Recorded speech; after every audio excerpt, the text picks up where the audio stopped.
तो 2 गुनाह जिनका कब्र में अजाब होगा, ठीक है। तो वीडियो देखते, क्योंकि हम जो है ना वो इस्लाम को मतलब समझना चाह रहे हैं। अभी लोग कह रहे हैं कि एक दूसरी सीरीज देखो, वो सीरीज देखो, वो बहुत आगे की। अभी हम पीछे का थोड़ा देख रहे हैं कि कैसे है। जब भी तो हमको बुनियाद समझ में आएगी ना, तो थोड़ा बहुत कुरान से रिलेटेड ज्यादा चीजें देख रहे हैं। तो वीडियो को स्टार्ट करते हैं। बिस्मिल्लाहिर्रहमानिर्रहीम। शुरू उस पाक जात के नाम से जिसके कब्जे में मेरी जान है। तमाम देखने और सुनने वालों को मेरी तरफ से अस्सलाम वालेकुम। मैं उम्मीद करता हूँ कि आप सब खैरियत से होंगे। दोस्तों, हमेशा की तरह हम आपके लिए बहुत ही दिलचस्प और मालूमाती वीडियो लेकर हाजिर हुए हैं। दोस्तों, गुनाह तो गुनाह होता है, चाहे छोटा हो या बड़ा, कबीरा हो या सगीरा, लेकिन 2 गुनाह ऐसे हैं जिसकी वजह से आपको कब्र में सख्त अजाब होगा। वो कौन से हैं हम आपको इस वीडियो के अंदर बतलाएंगे। हमारे प्यारे नबी हजरत मोहम्मद मुस्तफ़ा सल्लल्लाहु अलैहि वसल्लम ने इरशाद फरमाया कि वो एक कब्र के करीब से गुजरे। 2 कब्रें थीं। आपने फरमाया कि इन दोनों में अजाब कब्र हो रहा है। आप सल्लल्लाहु अलैहि वसल्लम ने फरमाया कि ऐसा गुनाह नहीं जिसको लोग बड़ा समझते हों, बल्कि ऐसा गुनाह है जो कि बहुत छोटा समझा जाता है, और इस गुनाह की वजह से इनको अजाब कब्र हो रहा है। दोस्तों, अल्लाह पाक कभी भी इंसान को सगीरा गुनाह के ऊपर आग का अजाब नहीं देते। तो हदीस शरीफ में आता है कि बड़े गुनाह की वजह से नहीं हो रहा, छोटे गुनाह की वजह से हो रहा है, बल्कि ऐसा बड़ा जिसको लोग बड़ा समझते हों। तभी आगे हदीस में आया कि खबरदार, ये बहुत बड़े 2 गुनाह है। दोस्तों, हमारी ये गलत फहमी है कि हम बाज़ औक़ात बहुत से गुनाहों को हल्का समझते हैं, लेकिन अल्लाह की नजर में 2 गुनाह बड़े होते हैं। हम बड़ा समझते हैं जिना को, यकीनन ये बड़ा गुनाह है। हम बड़ा समझते हैं शराब को, यकीनन ये बहुत बड़ा गुनाह है। हम बड़ा समझते हैं कत्ल करने को, यकीनन ये बहुत बड़ा गुनाह है। नमाज कज़ा करना बहुत बड़ा गुनाह है। शिर्क करना, वालिदैन को अजियत देना। लेकिन कुछ गुनाह ऐसे होते हैं जो होते तो बहुत बड़े हैं, लेकिन समझे जाते हैं छोटे। तो इसीलिए आप सल्लल्लाहु अलैहि वसल्लम ने फरमाया कि इन दोनों कब्रों के अंदर इन दोनों अशखास को ऐसे 2 बड़े गुनाहों की वजह से अजाब हो रहा है जिनको ये छोटा समझते थे। इनमें से एक, ये पेशाब से नहीं बचते थे, पेशाब से एहतियात नहीं करते थे। दोस्तों, इस्लाम में तहारत की बहुत इज्जत है। कहीं भी खड़े होकर पेशाब कर दिया और छींटे पड़ रही हैं और आपको कोई फिक्र ही नहीं है, ऐसे नहीं।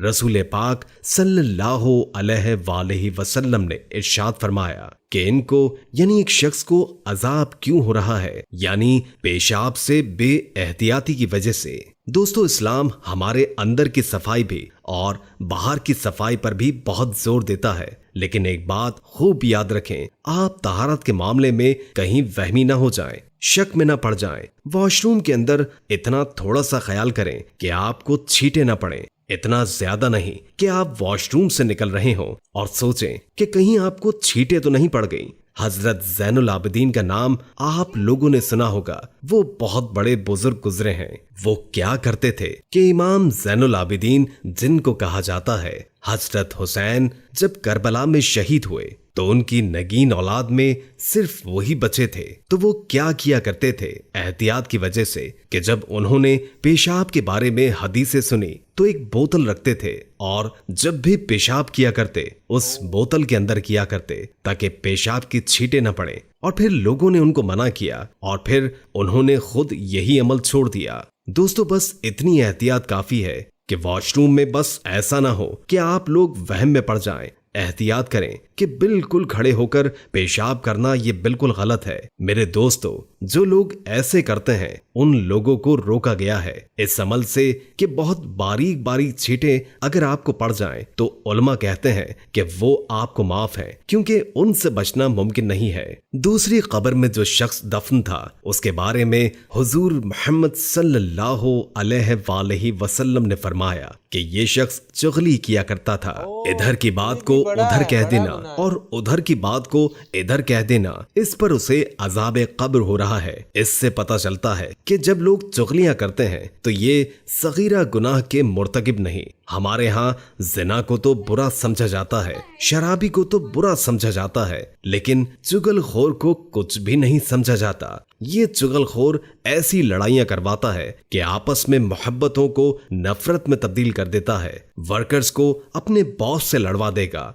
क्लास फेलोज को आपस में लड़वा देगा, भाई को भाई से लड़वा देगा, शौहर बीवी को और बीवी को शौहर से लड़वा देगा, सास को बहू से और दामाद से। ये सब मसाइल कहाँ हो रहे हैं? लगाई बुझाई वाले हैं। तो चुगलखोर के बारे में कुरान क्या कहता है, हदीस क्या कहती है? ये सगीरा गुनाह नहीं है। इसलिए दोस्तों, मैं उन खवातीन से हाथ जोड़ के दरखास्त करता हूँ कि वो अपने घरों में आग न लगाएं, भाभियों को शौहर के खिलाफ न वर्गलाएं और शौहर को बीवी के खिलाफ न वर्गलाएं। जहां कोई बुराई देखी, समझते हैं कि यहां से इस बुराई को मिटाना हमारी जिम्मेदारी है, और बहू में ये बुराई पाई गई है तो इस बुराई को मिटाने का एक तरीका है, पुलिस को बताएंगे तो फायदा नहीं होगा, सास को बताएंगे तो फौरन इंक्वायरी होगी। दोस्तों, डायरेक्ट जाकर किसको बताती हैं? सास को बताती हैं। पुलिस को बता दो, खुदा की कसम इतना बड़ा मसला नहीं है, लेकिन सास को बता दिया तो बस वो पहले ही जली भुनी बैठी है। दोस्तों, अल्लाह पाक कुरान मजीद में फरमाते हैं, लोग अक्सर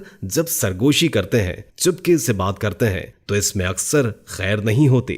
खुलेआम जब बात होती है तो अक्सर खैर की बातें होती हैं। जैसे बहुत से हमारे उलमा इकराम बहुत अच्छी अच्छी बातें करते हैं, खुलेआम करते हैं, क्योंकि वो अल्लाह के दीन को फैला रहे हैं। और अगर यही उलमा इकराम एक शख्स को साइड पे ले जाकर उसके कान में कुछ आपस में बात करें, तो उसके आसपास जितने भी लोग होंगे वो देख रहे होंगे इनको कि मौलाना साहब ये फला शख्स आपस में क्या बातें कर रहे हैं, कहीं हमारे खिलाफ तो बातें नहीं हो रही। जब एक बहन भरे मजमे में बैठी भाभी के बारे में बता रही हो कि हमारी भाभी चांद जैसी है, बहुत जबरदस्त, बहुत खूबसूरत है, लेकिन जब भाई को साइड पर बुलाएगी तो उसके कान में कोई भी बात कहेगी तो फौरन उसकी भाभी यही समझेगी कि जरूर मेरे बारे में ये बातें कर रहे हैं। इसी तरह दोस्तों, अगर सास को साइड पर ले जाकर उससे बात की जाए, चाहे वो कोई भी बात हो, बहू के कान फौरन खड़े हो जाते हैं कि ये मेरे खिलाफ बातें कर रही है या मेरी चुगली हो रही है।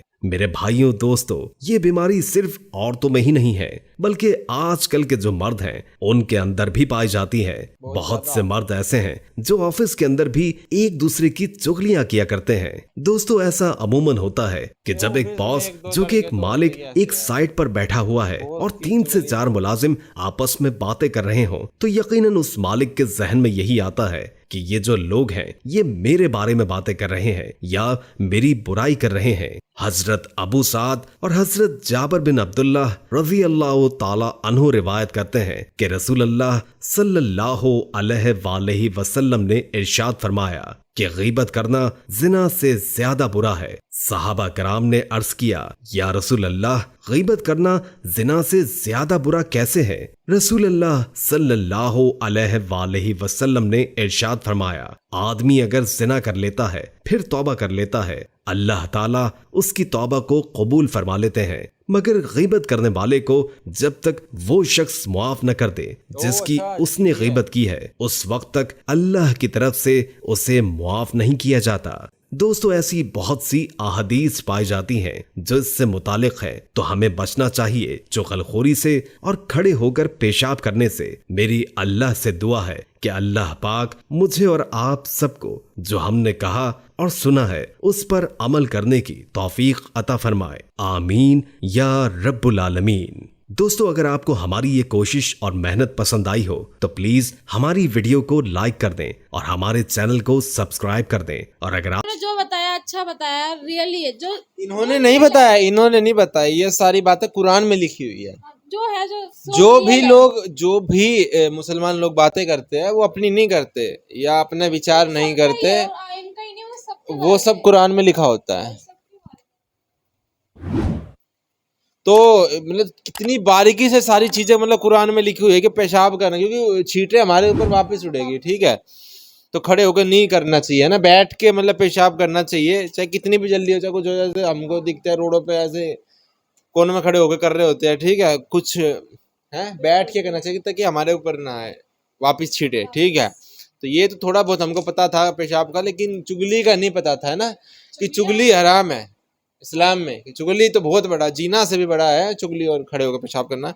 मगर एक शायद एक मैंने कहीं पे नबी, अच्छे से अच्छा रिश्ते तुड़वा नहीं मैंने शायद एक नबी के बारे में सुना था, उन्होंने खड़े होके उन्होंने पेशाब वो शायद किया था, लेकिन उन्होंने कूड़े के ढेर पे किया था, वो वापस नहीं आया ऐसा कुछ।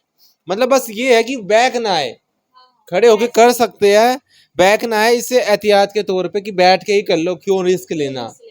तो खड़े होने में दिक्कत नहीं है कि वापस ना आए। और जैसे कि हम पहाड़ की चोटी पे खड़े होके कर रहे हैं, पहाड़ की चोटी पे, तो वो जा रहा है तो कोई रिस्क नहीं है। लेकिन अगर बैठ के कर रहे हैं, कहीं सख्त चट्टान है और बैठ के कर रहे, तो वो वापस आ रहा है, बैठ के भी वापस आ सकता है ना। तो बस यही है कि बैक नहीं आना चाहिए और चुगली नहीं करनी चाहिए। तो बहुत बुरी बात है कि चुगली, कुछ बच्चे होते हैं ना, जैसे घर का व्यवहार होता है ना, घर में आसपास देखते वो घर से ही सीख जाते, फिर वो स्कूल में चुगली करते, फिर वो, और कोई कोई तो ऑफिस, सारे ऑफिस ही ऐसे चल रहे हैं। और बॉस एक दो बंदों को रख लेगा जो कि बाहर की बातें अंदर बताएगा। सारे ऑफिस ऐसे चल रहे हैं, स्कूल में है मॉनिटर है वो जो चुगली करेगा पूरी क्लास की, अलग से टीचर को बताएगा। तो यही तो जुर्म है ही ये तो सजा होनी चाहिए लोगों को सच में। तो बस लाइक करना, कमेंट करना, सब्सक्राइब करना। बाय।